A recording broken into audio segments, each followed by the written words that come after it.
Good morning, everybody. Everybody awake and ready to go? I had a good time last night as well as the last speaker, so thank you. Again, my name's Jack Vessey. Thank you for the introduction, sir. I'm from the Imperial Valley of California, the southeastern corner of California, where it's good to be here, nice and cold in Australia, and everybody's apologizing for being cold, but it was 45 degrees centigrade when we left our house to make our trip here, so it's very nice to have to put on a jacket. First of all, I want to thank OzVeg and the people of OzVeg for inviting me here. It's quite an honor.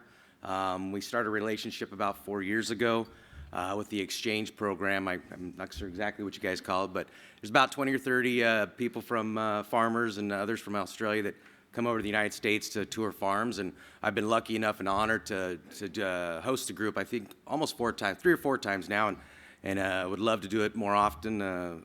It's a great exchange to be able to bounce ideas and differences off of each other. My wife and I had a wonderful time since being here. I've met a lot of good people. Thank you very much for your hospitality. It's been great. Great show's been put on by the OzVeg staff. I'd like to thank Jeff Moore and the board of OzVeg, and along with Nathan McIntyre, has done a great job of helping put this together for me and my wife. As I mentioned, Vessey and Company, I'm a 4th generation California farmer. We grow over 40 different commodities, all in the Imperial Valley. A lot of leafy greens, spinach, spring mix, broccoli, cauliflower. Our harvest season's from mid-November through March in the desert, so it's a winter vegetables, we call it. We grow both organically and conventionally on approximately 12,000 acres, 9,000 that being vegetables every year, and the other 3 wheat, alfalfa, Sudan grass, and some other forage crops.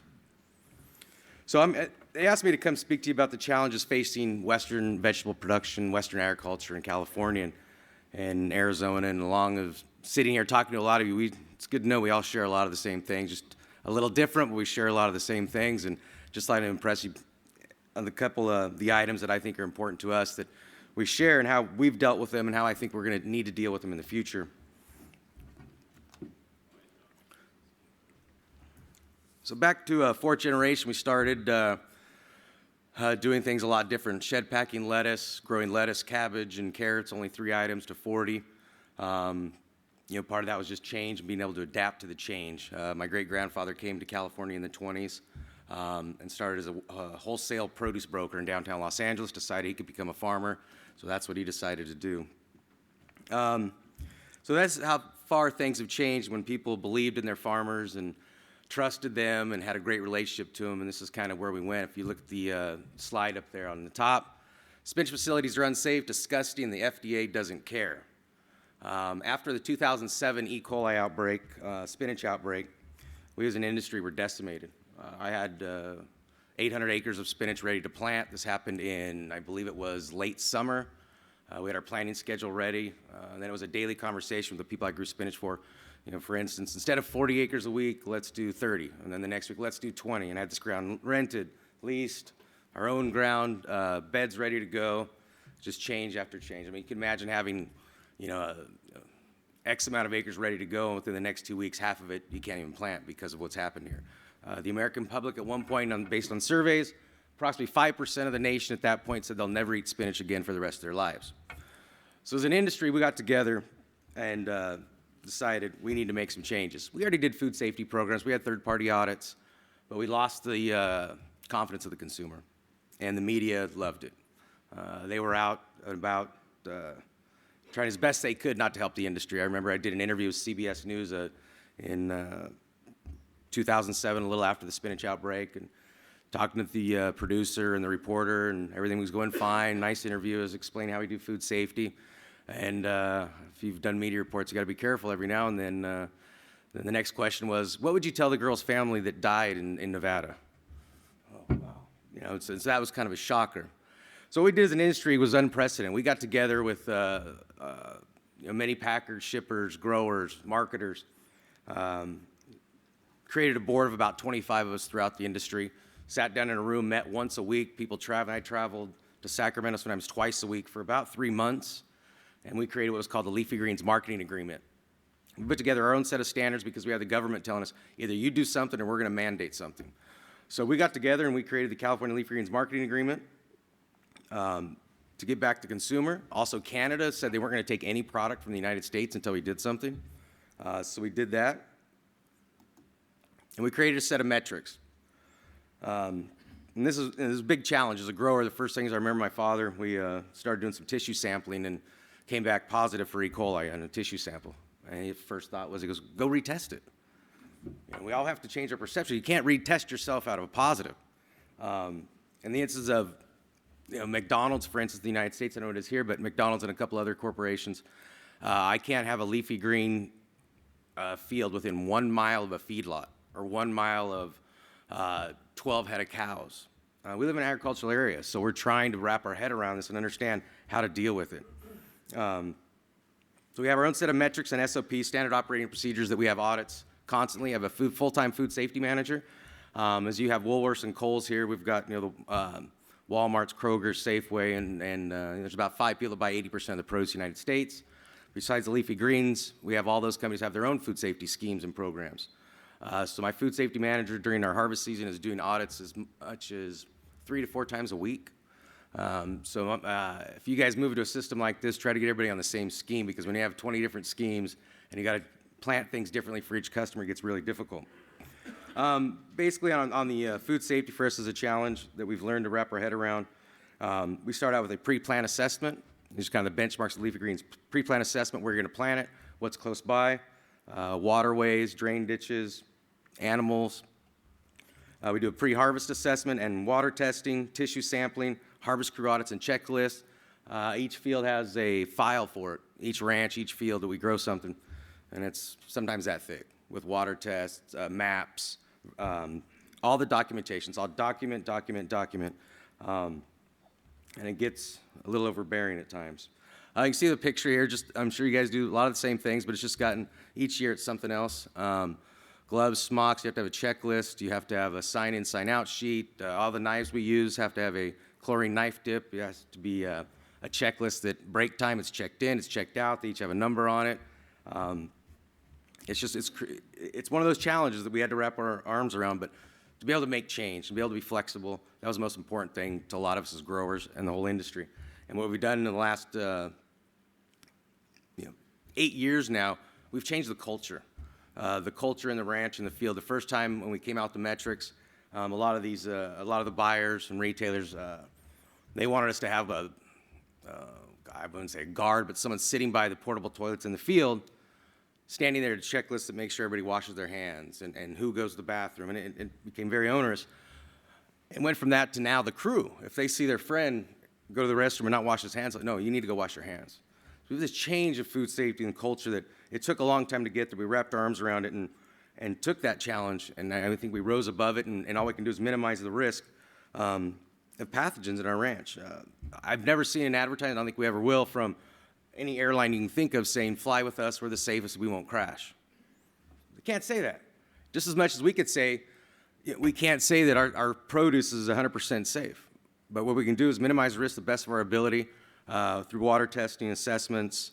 And I just tell my food safety manager, I have to go sit in front of a judge and something, God forbid, happens. Number one, I hope everybody's okay. Number two, I hope I've got a stack of paperwork to show that we did everything in our power to prevent this from happening. Day in and day out, as I tell her, I said, your job is just don't give it a chance to happen. So we go through that daily. I meet with her daily to talk about food safety. Uh-oh. So in regards to food safety, one of the concerns is where we're going to go from here. Talk about minimizing risk. And there are people in the U.S. now that are trying to be quiet about really getting into indoor growing as much as possible. There's restaurant chains and other people trying to figure out where to grow across the U.S. in greenhouses and vertical grow systems. So we had to adapt to the change. Said, don't need to worry about that. We've got a ranch. We'll take care of you. So this makes me very concerned. Leads me to my next topic, water. Because part of food safety is our waterways are open water systems, and that's a big concern to a lot of people. That's another reason indoor. And the picture there, what you're seeing is, give you a little background on the Imperial Valley where I'm from. We're in the middle of the desert. That is what's called the All-American Canal. Goes approximately 40 miles across the desert from the Colorado River, and that's where we get all our water. The Imperial Irrigation District, that's our irrigation district, in the Imperial Valley. We're the largest user of water on the Colorado River. We have a big target on our back right now. We've looked towards Australia. You guys have done a hell of a job, and I know a lot of people have looked in to see how we're going to manage our water system now. We talk about the Colorado River. You have San Diego, Los Angeles, Nevada, and Phoenix that rely on that water. They really don't care about 400 farmers in the Imperial Valley. We have a big PR fight. We have a big battle ahead of us. We started our own water association with the growers that I've started. I said we have to be prepared to battle and fight. They're asking for concessions left and right, and we're going to have to learn from what you guys have done here. You're an example to us of how to make this work, and so I look forward to talking to some more people about that. But we've done a lot of changes in the last 10 years. My father came to our ranch manager and I about 15 years ago, especially after what was going on here in Australia, and he said, this is a precious resource and we have to do our part. So I think in the future, what we're going to be saying a lot, like I'm sure you guys do sometimes, this is how we used to do it. It's just iceberg lettuce, 40-inch beds, furrow irrigation, flood irrigation, water going to the drain ditch. That was always termed beneficial use. There wasn't a problem with that. But we said, we better do a better job with that resource. So approximately now, 80% of our commodities, that's romaine there, no, green leaf and red leaf lettuce, 80% or more of our crops now are what we call solid set sprinklers. Sprinklers are used for germination and all the way through the crop on all our leaf lettuces, spinach, spring mix, a lot of other crops. We're saving probably an acre and a half, acre foot, per acre every year. And part of the, we're doing this and we have to tell our story. We do a lot of media tours and people come and want to see what we're doing with our water. And they ask about drip and different systems. They don't understand what we're doing. California the last year, due to the drought, I'm on the Colorado River system, but in California you have the big San Joaquin Valley. All their water comes off the Sierra Nevada mountains, and they're in trouble. Farmers there have got what they've called, I've heard a couple of you mentioned, zero allocation. They're pumping all their water now at a huge cost. They're paying 10 times for their water than I pay for my water. And so the media got involved. And I don't know if you guys saw any of these articles or read any of them, but the term was going around for about, probably close to a month. From the LA Times, New York Times, Washington Post, USA Today, all our major papers, that, God, did you know that those guys in California takes a gallon of water for every almond? A gallon of water for every almond. And it seems that every media organization picked that up, and all of a sudden, here comes the target on agriculture again. And it got to the point where the press in California kept throwing the number out that those farmers in California use 80% of all the water in California. 80%. So as farmers, again, we're sitting there going, that's not even right, because it says in our Department of Water and Power, the state water department, that agriculture uses 40. You forgot to account that the other 40% that they put towards agriculture is going out under the Golden Gate Bridge in San Francisco for environmental purposes to save a fish in Sacramento and the Delta region. They failed to mention that in every one of those articles. And as associations, as our trade associations, we battled with, we have to do a better job of PR. We have to do a better job working with the legislators, working with the press. So that was a battle right there. We got most of the press to retract and change how they told the story. Instead of 80%, ag was 40. And then the next thing came for me and kind of hit us personally is, then all the news stories, they're looking for another story, and it was about those farmers in the desert are exporting water to the Far East. I don't know where that's right. They tied our alfalfa production, our Sudan grass production, which is a big export market. We export quite a bit of that. And they said, since we're exporting, we're just exporting the water. Forget about trade. Forget about, they have all these cargo containers from China coming over that need to get back anyways. A lot of other things, but they pointed their finger at us. And so we're prepared now. We've got a large group to work on our own water issues and how we're going to deal with it in the future. We'll talk about labor as another challenge. I keep talking about press and PR. You read that headline, again, those darn farmers are killing people in the field now. And some of this stemmed from the LA Times did it was actually a very good story, but did I agree with it? No, but it was well written, a 4-part story about agriculture and harvesting in Mexico and the produce that's coming to the United States, and they took pictures of the working conditions. There's a lot of bad stuff there, a lot of bad stuff, but the American public doesn't see it as, they forgot about reading the story about where they were and what was going on. It was just another black guy for agriculture. Death in the fields. As we deal with this kind of press every day. There's a long history of labor issues. United Farm Workers Union, Cesar Chavez. I asked my dad when I was in 4th grade, I had a story, a project. And the teacher said, go ask your parents who their hero is. And we were one of the lettuce companies struck against the 1979 lettuce strike in California. We had pickers in front of our house, and it really made my dad very uncomfortable because we always treated our people very well. And anyways, he told me his hero was Cesar Chavez. Oh my God, it meant a lot to me because it said, this is a guy against the union, but he said I could sit there and talk to him. So this is back in the 80s, and 1979, and then you had the 60s with the grapes and everything else. And now what we're dealing with is another PR battle. We have locally where I live, I call it a hangover from the 1979 lettuce strike still, that people haven't gotten over and still have a black eye for agriculture. The UFW right now, the United Farm Workers, when we talk about labor, they have 12,000 members in California, 12,000. Yet right now they're in Sacramento working on a new overtime bill for agriculture. I've been to different legislators' offices, and they have a UFW flag hanging on their wall. We could have changed a lot of that from 1979 to where we're at today if we would have worked a little harder, but we thought that the union battle was over and let it happen. So we're still fighting that battle. And if I talk to most of the guys on the ranch, they don't want a union. Now with the state and reforms that have happened that were needed to happen, with all the different organizations, overregulation, Department of Labor. Now we have, this is just an example here of the heat stress law. We have to have a trailer there with shade in case someone feels like they're having some heat stress, heat issues. Well, then that rule just changed last year that you have to make sure that you have a seat for everybody on the crew. It used to be you just had to have, some shade. So now when I've got 100 people out in the field, I have to have enough seats for those 100 people to all sit down at the same time. I think the shade was great. We already had some. I think it's a great idea. I mean, it's hot where we live, and if somebody needs a break and they're not feeling well, you don't want anybody to get hurt.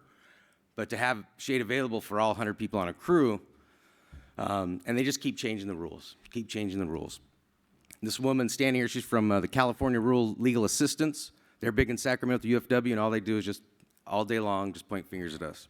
And she was out there talking to that crew about, your rights, and in the 1950s, maybe that was happening, but nowadays, with the operators we have in California, and I'm sure you guys are the same, that, it's just another layer of people just going out to the field and pointing fingers at us constantly. So what we've done, what I've started to do, working with different organizations, and I think we've done a good job. We've always had ties and connections with our trade organizations, but I'm on the board of Western Growers Association, and what we've done is we've opened up an office in Washington, D.C. I mean, we're all the way on the West Coast, and we have an office now in Washington, D.C. We have one of our meetings a year in Washington, legislative visits.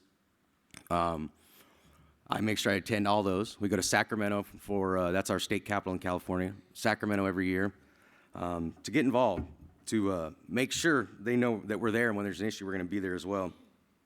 And, be vocal. In the United States now, there's only about 1% of the population is involved in agriculture. There used to be a heck of a lot more, as you know, and we've lost it. We've lost the connection. Everybody had, even as we lost the connection, someone had an uncle that was a farmer or a friend, or they used to go out to the ranch. Now people don't tell you that anymore. They think, they don't know where milk comes from, they don't know where lettuce comes from. They have no clue. And so it's really hard when we go to Sacramento or Washington, D.C. to talk to them. This is what's happening in California now. Mushroom company closed. Garwin Farming's closing their grape operation. Overregulation, rules, laws. And because we sat there, and we're all born and raised in agriculture. I know in California we are, and I'm sure you are here. It's just a part of ag across the world. To work hard, be humble, do what you do a good job, and be a good person. We didn't worry about people coming at us and pointing fingers at us. Well, now it's happening to us on a daily basis. And so we got to prepare ourselves. This cartoon here, for instance, it looks like it's from the 50s, maybe the 40s, 50s. This was in a newspaper in 2012. we're losing the PR battle in California. Even in Washington, D.C., it's just real quick, it's called the Yates Memo. Our Department of Justice is changing how prosecutors treat employees and executives. Civil case versus criminal. Mrs. Yates in Washington decided that they really need to start going after employees and owners of companies criminally and not civilly anymore, which got us very concerned in regards to E. coli cases or salmonella, and we're doing everything we can in our power. Now they're going to go after us and try to put us in jail. What we've done different now is make the change. Be flexible. Western Growers, we opened a Center for Innovation Technology in Salinas, just south of the Silicon Valley. We're inviting tech companies down to meet with growers and to help them and tell them what we need. And they're coming out to different ranches, focused on water supply and use, inadequate labor, water quality and crop protection, to be able to be flexible and be able to adjust to changes. I'm sure you guys have seen this. Some of you probably use it. Everybody's looking into it now. We have to get better at what we're doing, use our water more correctly. This is something that's going to, the things that are going to revolutionize our industry to save water, labor, everything else. This is a company out of Salinas that just got this machine out of Spain. Some of you might see it's called plant tape. It's kind of like drip tape, but there's seedlings already grown in the greenhouse, so you don't have all the people putting the transplanting. A machine goes about 8 miles an hour. I think in the U.S., on the western side in vegetable production, we'll all be using that within the next 10 years. Then we have to thin our crop. We don't have to transplant. The labor savings is going to be very well. So where are we going? We have to be flexible, and we have to be ready to go. What we've done, I think what my family's always done, is be flexible, be able to adapt, have strategies for change, and get engaged in the process. Is my son going to do that? I'm not real sure. I don't think so, but you never know. And in closing, I think my main message here is get engaged, get involved. I think you guys still have such a great tie with your public. I may be wrong in my perception, but with the public, with your legislators, your government, I think in California we have completely lost it because we didn't stay engaged for many years. So that's the main focus here. And I want to thank you very much. It's been a pleasure. It's been an honor to be here. Met some really good people. You guys have some great opportunities, and thank you very much.